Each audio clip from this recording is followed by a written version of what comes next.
ঘরের মাঠে সবচেয়ে বেশি রান তাড়া করে টি-20 ম্যাচ জয়ে বেশ উৎফুল্ল বাংলাদেশ দলের অধিনায়ক লিটন দাস।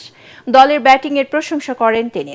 খেলা শেষে পুরস্কার বিতরণী মঞ্চে টাইগার অধিনায়ক জানান, শুরুতে কয়েকটি উইকেট পড়ে যাওয়ার পর দারুণ এক জুটি গড়েন তাওহিদ হৃদয় ও পারভেজ হোসেন ইমন। এই গ্রাউন্ডে 183 রান করাটা বেশ কঠিন ছিল। ধীরে ধীরে পিচের আচরণ স্লো হয়ে এসেছিল।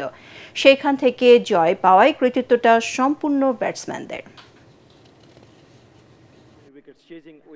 In the changing time, I said we need a run in the power play. If you have a big score in the power play, then the lower the game is easier to bat on. But the way Imon, Ridoy and Shamim batted in the middle overs, although they batted, it look easy, but it's not easy to bat on.